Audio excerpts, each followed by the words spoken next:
E nós começamos mais uma edição do Liberdade de Opinião, indo direto ao Rio de Janeiro. Vamos até lá para conversar com o jornalista Sidney Rezende. Tudo bem, Sidney? Bom dia, hein?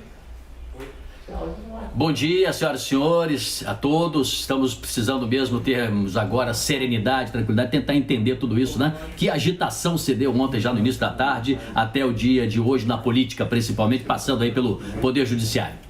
E é por aí que a gente vai começar o Liberdade de hoje, Sidney. Por entender que o ex-juiz Sérgio Moro não tinha competência para tratar dos crimes dos quais Lula é acusado, o ministro do Supremo, Edson Fachin, anulou todas as condenações do ex-presidente relacionadas à Operação Lava Jato. Entre outras consequências, Lula recupera os direitos políticos e, neste momento, volta a poder se candidatar a qualquer cargo. Por exemplo, a presidência da República em 2022, embora até lá tenha muita água para correr debaixo dessa ponte, como costumam dizer. Não é, Sidney? Queria que você falasse um pouquinho sobre a decisão. Primeiro, a gente vai abordar isso em diversos aspectos, né? Mas primeiro sobre a decisão do ministro Fachin, que é o relator da Operação Lava Jato no Supremo desde 2015, quando morreu o então relator da Lava Jato no Supremo, Teori Zavascki. Por que agora, a essa altura do campeonato, o ministro Fachin entende que Lula não deveria ter sido julgado em Curitiba porque os crimes que ele cometeu, supostamente agora, né, não têm conexão com desvios de dinheiro na Petrobras? Colombo, antes de tudo, o que é mais importante para o Brasil hoje, só para deixar esse registro aqui no Liberdade de Opinião, é o enfrentamento a esta doença terrível. Já morreram 266.398 pessoas. Só nas últimas 24 horas, 1.114 brasileiros. O total de infectados no nosso país, 11.051.665. Isto é o principal assunto, esta é a prioridade, este é o foco que todos, autoridades, sociedade, nós da mídia, da imprensa, comentaristas, jornalistas, todos nós devemos estar focados. Isso é o mais importante. Mas, de fato, este acontecimento ontem mexeu, porque estamos tratando de um ex-presidente da República que ainda tem um prestígio grande junto à parte da população. Se ele não fosse inviabilizado naquele julgamento a partir de investigações da Operação Lava Jato, talvez pudesse ser até um dos disputantes em 2018, tirado da disputa eleitoral, agora volta-se com esta eventual possibilidade. Por que eu falo eventual possibilidade? O que disse o ministro Fachin? Ele não inocentou o Lula sobre todos os aspectos, ele não fez isso. Ele disse apenas que o fórum onde estavam sendo feitos os julgamentos, Curitiba, não era o adequado na medida em que deveria ter sido em outro, e ele agora indica que o caso vai ser analisado em Brasília. Neste momento, com esta decisão, de fato, Lula é elegível. Se a eleição fosse no final deste ano, em novembro, e não novembro do ano que vem, ele poderia ser candidato, de fato, mas ainda teria que responder judicialmente aos processos, mas agora reiniciados, ou ainda serão reiniciados, em Brasília. Pode o juiz de Brasília, senhoras e senhores, pedir parte das provas colhidas, depoimentos e demais documentações do que já foi feito em Curitiba, mesmo tendo sido considerado pelo ministro Fachin, uma decisão monocrática, só ele tomou essa decisão e ela deverá ser mais adiante discutida no pleno também. Ele tomou essa decisão, consequentemente, pode o juiz de Brasília, ao reiniciar esse processo, ganhar tempo, vamos dizer assim, solicitando estes levantamentos. Como pode também o juiz de Brasília, que ainda que virá a ser escolhido, reiniciar tudo novamente. Aí nós vamos ter um prazo mais longo e aí disputando a eleição do ano que vem, ainda sob júdice ou não, mais adiante que saberemos qual será o desfecho. Então é esse quadro, não se inocentou Lula, mas tomou-se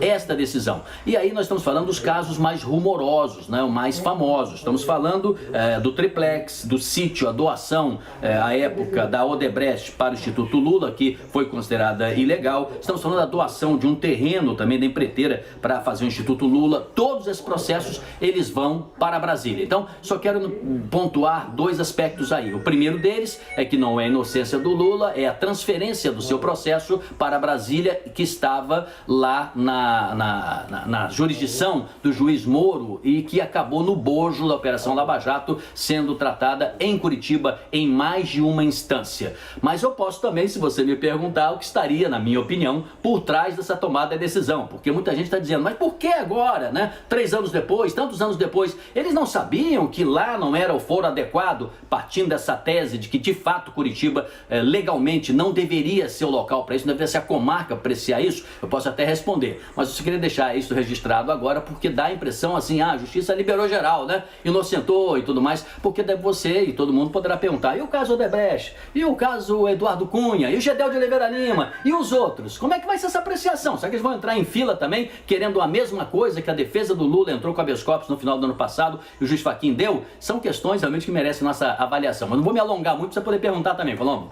Eu quero, antes de seguir nesse assunto, Sidney, trazer para a nossa conversa um trecho de uma entrevista que o Leandro Magalhães, nosso repórter, fez com o presidente Jair Bolsonaro ontem. E, dentre vários assuntos, o presidente Bolsonaro, é claro, falou sobre a decisão do ministro Fachin. Vamos acompanhar. O ministro Fachin, ele tinha sempre tem uma forte ligação com o PT. Então, não nos estranha uma adesão nesse sentido. Agora, todo mundo foi surpreendido com isso daí. Afinal de contas, as bandalheiras que esse governo fez estão claras perante toda a sociedade. Eu acredito que o povo brasileiro não queira sequer ter um candidato como esse em 22, muito menos pensar numa possível eleição dele. Você pode ver, a Bolsa já foi lá para baixo, o dólar foi lá para cima. Sidney, é correto fazer esse vínculo que o presidente faz entre a decisão do ministro Fachin e uma suposta ligação dele com o Partido dos Trabalhadores, simpatia pelo Partido dos Trabalhadores?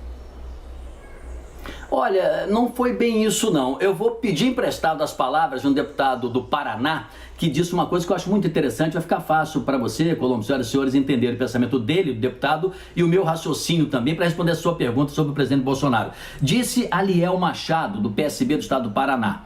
Para quem conhece os bastidores da política, disse ele, a decisão do ministro Fachin foi boa para o Lula. Por que boa para o Lula? Né? Porque ele é elegível, pode, se quiser, disputar a presidência da República, né? Excelente para o Moro, eu já vou explicar por quê, e excepcional para Bolsonaro.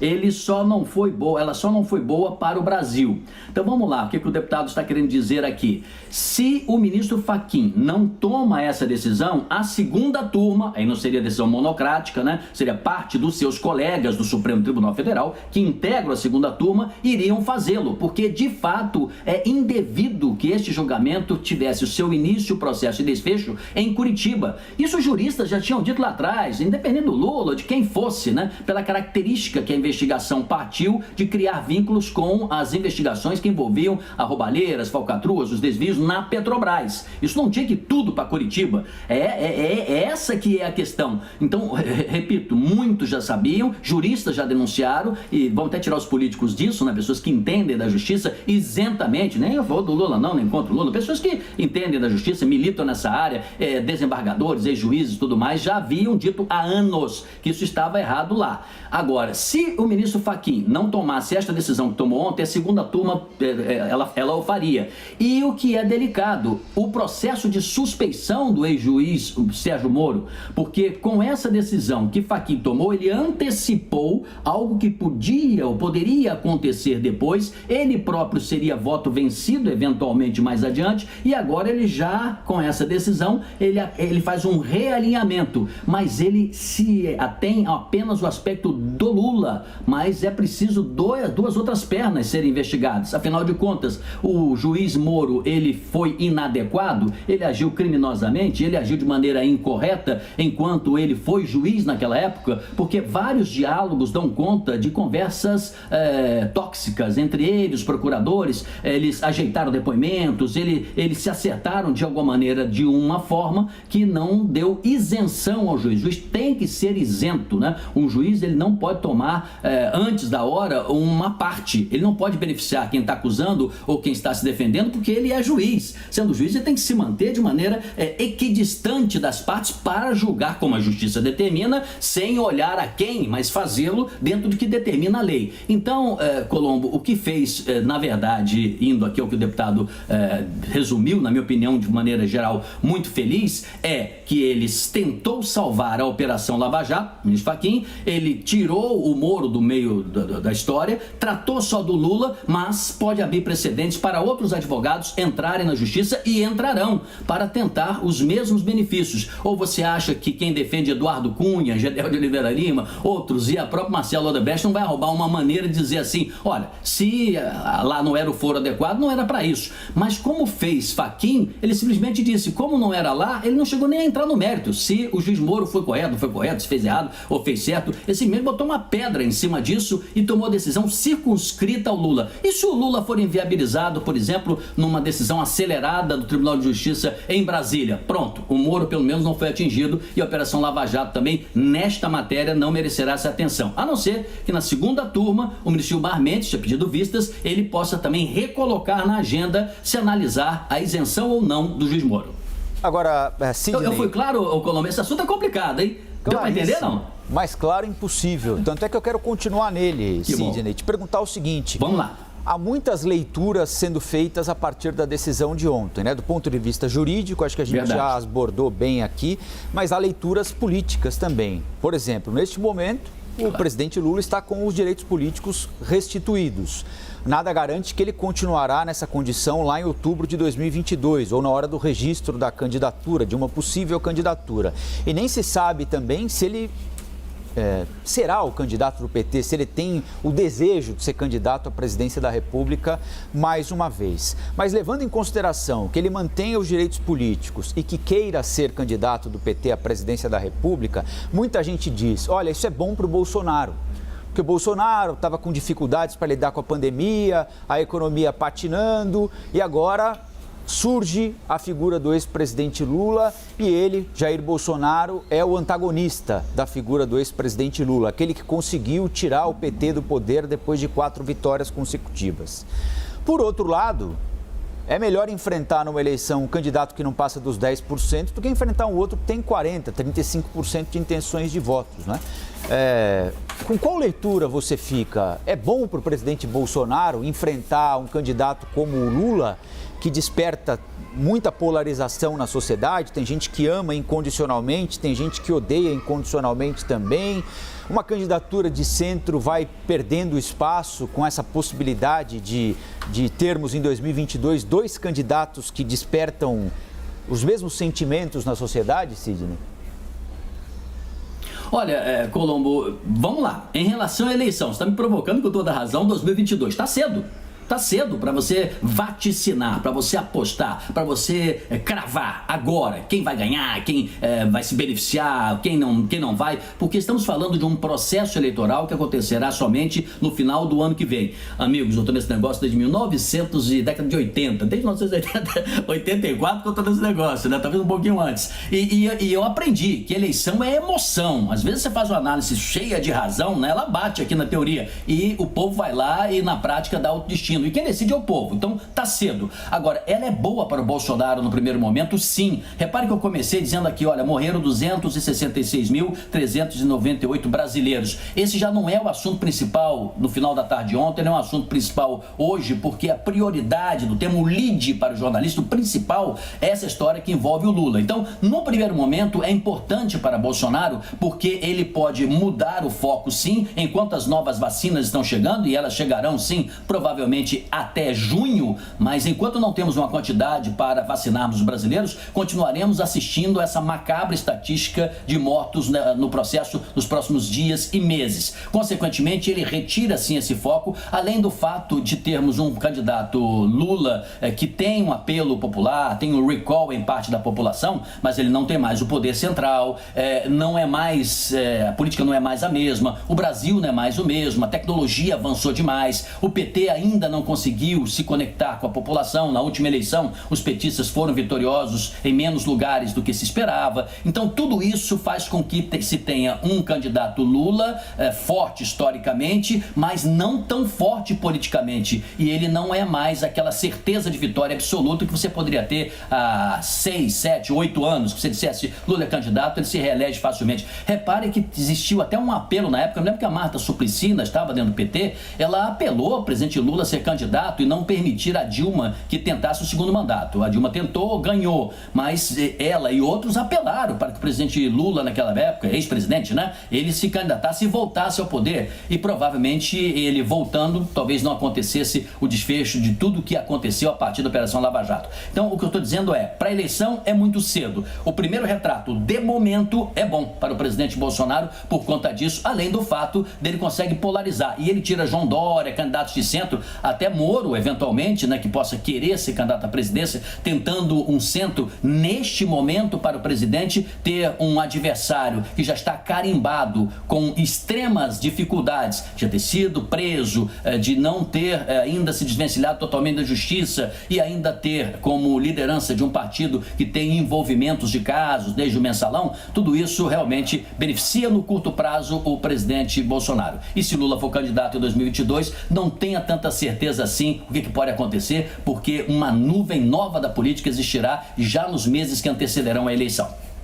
Com a anulação das condenações contra o ex-presidente Lula, o julgamento das ações relacionadas à suposta parcialidade de Moro nas decisões que ele proferiu durante a Lava Jato, que estavam previstas para acontecer nas próximas semanas, agora são uma dúvida entre juristas dentro do próprio Supremo. Há uma corrente que acredita que Moro não é mais considerado o juiz do processo e que, portanto, não faz sentido, não é mais o objeto da discussão, porque ele não pode ser considerado suspeito em uma decisão que já não é mais válida. Outros entendem que a segunda turma do Supremo é quem vai definir essa questão, porque o julgamento já tinha começado e foi parado por um pedido de vistas do ministro Gilmar Mendes.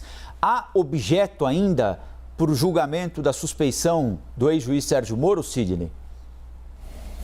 Sim, ainda há, como eu disse na primeira resposta, né, por isso ficou um pouco incompleta a minha observação sobre a fala do presidente Bolsonaro, que eu quis dizer apenas o seguinte: Fachin não tomou decisão por ser petista ou ex-petista, ter simpatia pelo Lula, não foi bem isso. Repare a visão astuta do presidente da Câmara, Arthur Lira, do PP de Alagoas, presidente da Câmara, ele disse o seguinte: minha maior dúvida é se a decisão monocrática foi para absolver Lula ou Moro. Lula até pode merecer, Moro jamais. Então, repare esta situação do que estamos falando aqui. Pode ser que tenhamos dois candidatos opostos, né? Bolsonaro de um lado, Lula do outro, opostos ideologicamente, e se tem a oportunidade dos brasileiros optarem por uma candidatura de centro.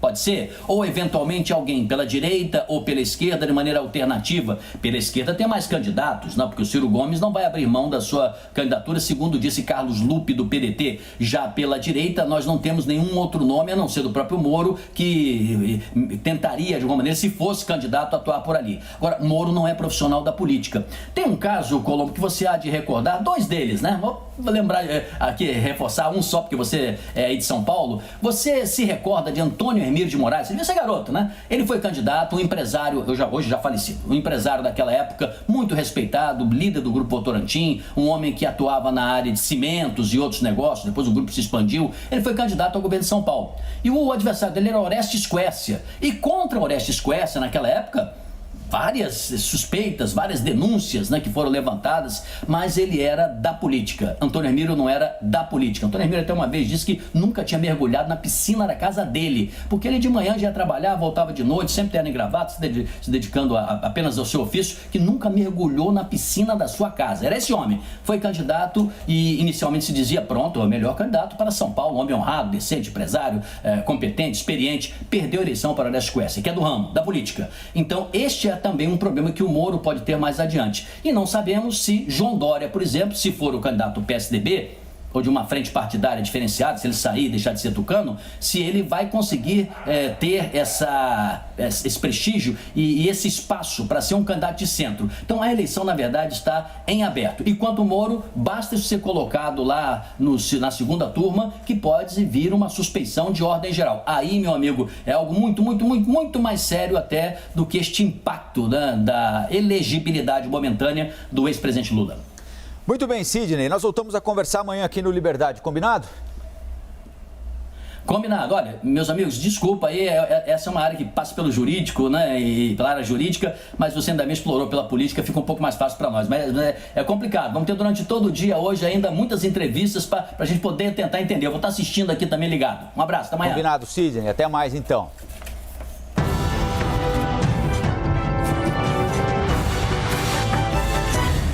As opiniões emitidas pelos comentaristas do quadro não refletem necessariamente a posição da CNN.